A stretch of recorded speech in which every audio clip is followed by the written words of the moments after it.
Hello, my name is Freddy. I will be your guide today as we explore the wonders of the cell. Let's start at the beginning with stem cells.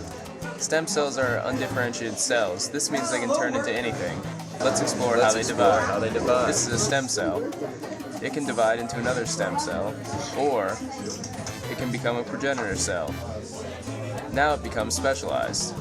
Let's zoom in to look at the organelle. Zoom, zoom, zoom, zoom. The nucleus contains most of the genes in a eukaryotic cell.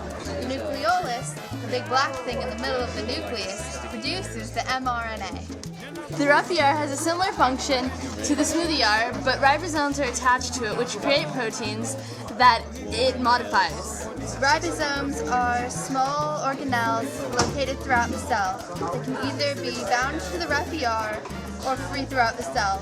They make proteins. The smooth ER, or endoplasmic reticulum, is a network of sacs and tubes. It is involved in membrane synthesis and metabolic processes. The Golgi apparatus organizes cell products like a little mail system. It makes and modifies and packages and transports cell products to the cell membrane. The mitochondrion, plurals of mitochondria, are where cellular respiration occurs. Lots of ATP, energy is generated. The cytoskeleton reinforces the cell shape and helps with cell movement. Components are microfilaments, intermediate filaments, and microtubules. Lysosomes break down old organelles and micromolecules and turn molecules into useful sizes.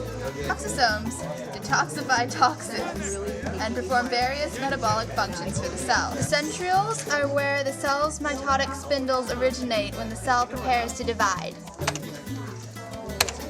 Stop. Cell membranes are selectively permeable barriers that regulate the cell's chemical composition. The membrane is composed of a phospholipid bilayer with integral proteins, peripheral proteins, and glycoproteins. Integral proteins function in transporting molecules in and out of the cell. Surface marker proteins and glycoproteins function in cell communication and interaction. The cell cycle is split into two parts, interphase and mitosis. First, let's talk about where the cell spends most of its time, in interphase. The first stage of interphase is the G1 phase, followed by the S phase, where the DNA divides. Next comes the G2 phase. Now on to mitosis. Mitosis occurs in 5 main stages: prophase, metaphase, anaphase, telophase, and cytokinesis. In prophase, the chromatin begins to condense, the nucleolus begins to disappear, and mitotic spindles start to form. In metaphase, the microtubules are attached to the chromosomes. In anaphase, the chromatids have separated and moved towards the ends of the cell, and the nucleus begins to reform. In telophase, new nuclei have formed for each cell, and the cell separates into 2 daughter cells, aka cell death. During cell death, the cell does not actually explode, but is eaten from the inside by lysosomes, kind of like the giant fish.